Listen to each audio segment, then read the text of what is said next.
Spider-Man No Way Home. What a movie! What a movie, I must say. It's very rare that you have very high expectations from a movie while you go in, and then the movie is not only as good as that but goes beyond it. From the beginning itself, I was hooked on to Spider Man No Way Home. Since Far From Home had set up the plot of this movie, we didn't have to waste time into setting that up. The beginning itself is Peter Parker running away from the crowd. You know, when I saw that scene in Far From Home, initially I thought it's not a big deal. Okay, Iron Man said I am Iron Man at the end of first film, and it was as if nothing. But for Peter Parker, things were different. It is to show that different people handle popularity differently. And for Peter Parker, this was a very serious issue. And the story continues. And in the beginning itself, we get Matt Murdock, aka Daredevil. Now, it's interesting because I love the timing when Daredevil was introduced. I believe his appearance in this movie was not planned. The Wilson Fisk part, spoilers, in Hawkeye was already planned because he is playing a key role in Hawkeye. But by showing Daredevil in No Way Home, which comes very close to when the Wilson Fisk reveal happened, it was just perfect timing. This was way to announce that the Daredevil universe is now connected to the main one, the main MCU. And so the story continues. I believe that the Doctor Strange part was well utilized.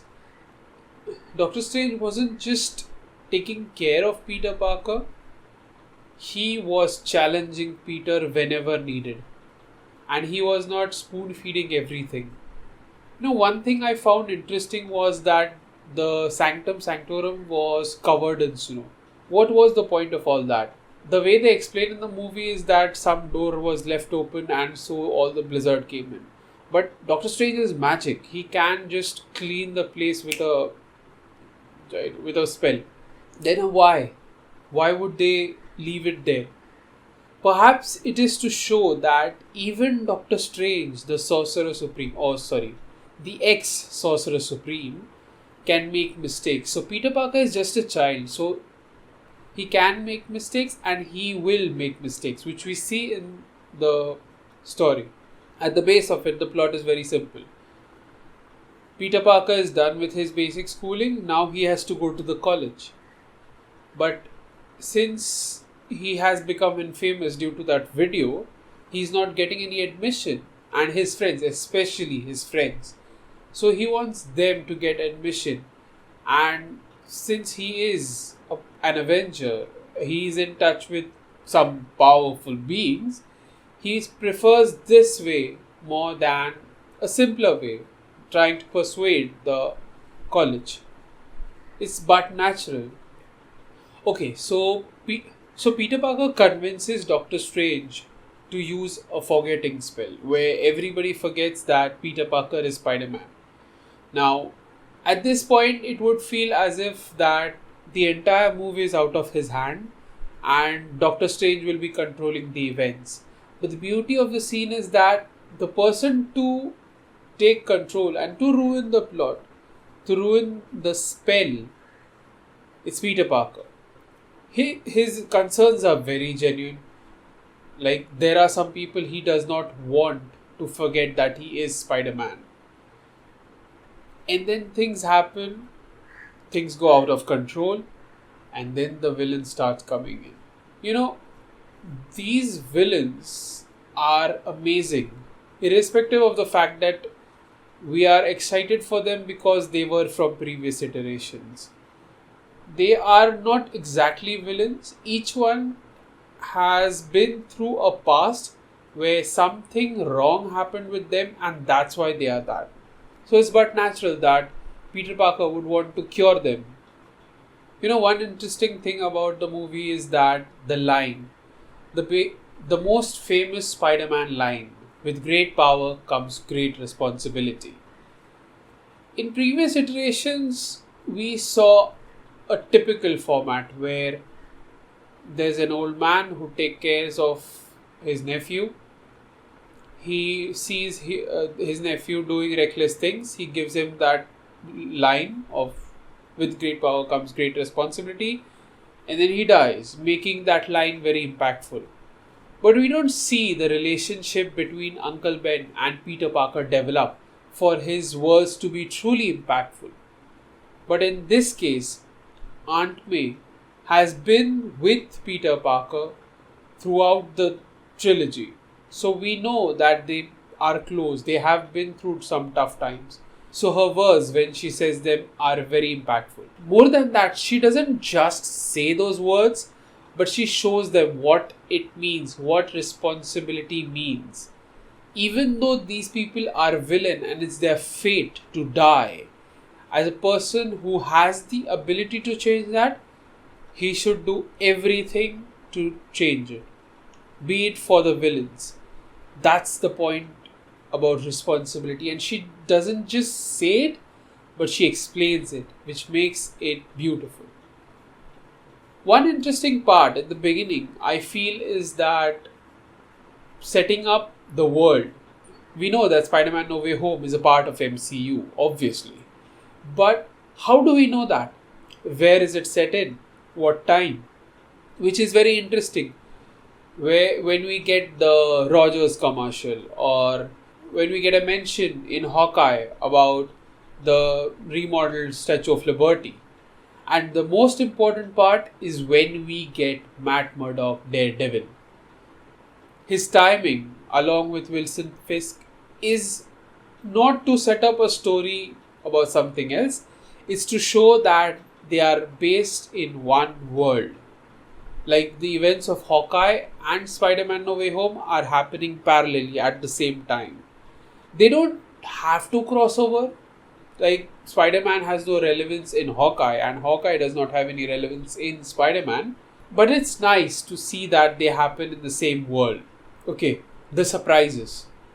I feel that the surprises, we already knew what the surprises were. Like the other two Spider-Men and Daredevil coming, we already knew they were happening, and yet the way they happened was exciting. I feel that, first of all, the Daredevil part. We already knew that Matt Murdock was there. We also knew that it is very likely that it would be the Matt Murdock there and not the Daredevil. But that one single action of catching the brick in the air, that was amazing. That was so amazing. Like, it bring back all the memories of the Daredevil series. Then the other two Spider-Men. I feel that their utilization was perfect. Like, it's still a Tom Holland Spider-Man film, and yet their contributions weren't insignificant and at the same time not overpowering. The events that happen in the first half, I am already invested in the story. So at this point, I am not even thinking about the cameos that are supposed to happen. So when they actually appear, it's very surprising. I feel that the secondary characters like Ned, and I think so MJ is also a secondary character because she doesn't have much of importance. But in this movie, they too have a very important role to play. Which is why I like the idea where Ned is able to do magic. We set it up as Ned's family as a history of magic, and there could be actually a history of magic. Which is why Ned is able to do that portal opening thing. Now, some might say that even Doctor Strange was unable to do that portal so easily. Then how is Ned able to do that? I think it's very simple. What Doctor Strange lacked is the belief, faith in magic. He didn't trust magic, which is why he failed to achieve it. Meanwhile, Ned always believed in magic. He wanted to do it. And regarding the action, we saw in Endgame that Peter Parker knew how the portals were opened, and he probably might have told about it to his friend, his best friend. That's the significance I'm talking about. Like, every character should be of significance. Aunt May, the way she was used in the previous two films, she was there, but her presence was not that important. But in this film, it is. Like, she's the driving force who tells Peter what to do and what not to do, which is why her death is that impactful. Then comes the final, the third act, where the three Spider-Men fight their foes. And just as Spider-Men are, just as Peter Parker has been in the previous two films, he didn't want to kill those villains. He wanted to help them.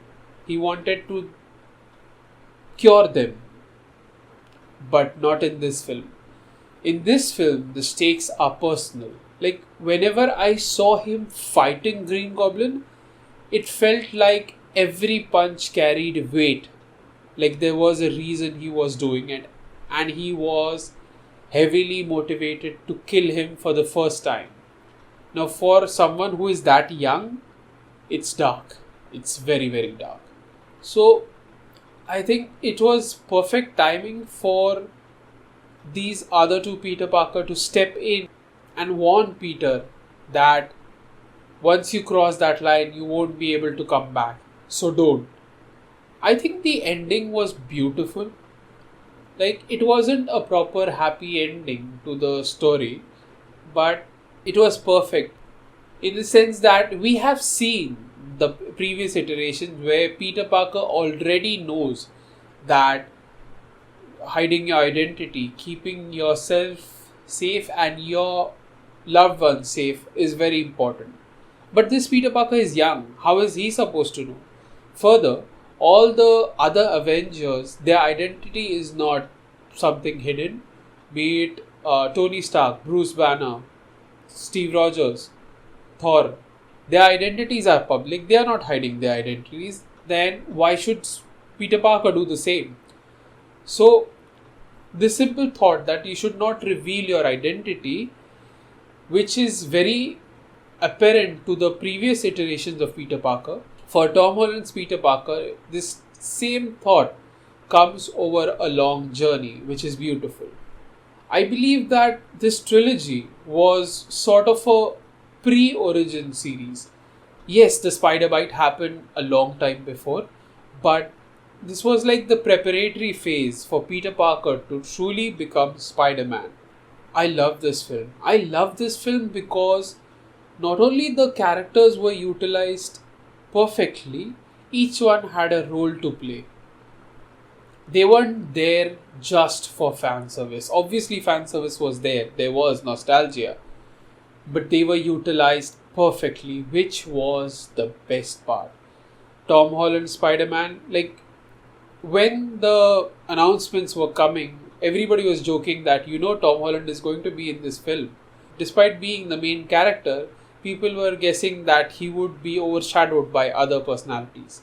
But no, the way these characters were handled, the credit goes to the writer, director, and the producers, which we don't usually give, but they have managed it so well that everybody gets to do of something significance, but at the same time, Peter Parker shines. This movie just reinforces my theory that Peter Parker is actually a son of Aunt May and Tony Stark. It might sound silly, but think about it. We don't get a mention of Peter Parker's parents. Now, parents, most of the times, are the two most influential figures in any individual's life. We don't see Peter Parker's parents. There's not even a single mention about them. But at the same time, we see that Tony Stark and Aunt May influence his life a lot. Their passing is the most impactful. So, I have this theory that probably Aunt May was young when she had a fling with Tony Stark. She gave birth to Peter Parker, but as a single mother, she couldn't take care of the child, so she gave for adoption. When the Parker couple adopted him, that's when she fell in love with the Uncle Ben. She got married, and then something happened, tragedy, all the other three members died, and Peter ended up back to Aunt May. It's kind of poetic. I know it's a long shot and it might never be, like, the theory would never be proven to be true, But it's just very interesting and poetic for me to consider that this could be a possibility in the MCU at least. And that's my spoiler review of Spider-Man No Way Home. I hope there are more interesting things coming ahead in terms of Spider-Man. One interesting thing that I found was that after watching this film, I am excited for all the three Spider-Man stories. Like, I want Sony to make the three different movies. One, as in Spider-Man 4 for Tobey Maguire. Second, The Amazing Spider-Man 3 with Andrew Garfield, and the Tom Holland one, which they are already planning. I know it's impossible, but it would be very interesting to see that we get to follow with the events of the three Spider-Men back to back, like every year. And the stories would be different. Like Tobey Maguire, Spider-Man, would be a more mature version, like he's married, he has a child, and they could be a spider family. Meanwhile, the Amazing Spider-Man could be grounded into the neighborhood stuff. Meanwhile, this new Tom Holland Spider-Man could go crazy adventures along with the Avengers and now the Fantastic Four. I think that Spider-Man will next appear in Fantastic Four. Fingers crossed. And that's it. Thank you.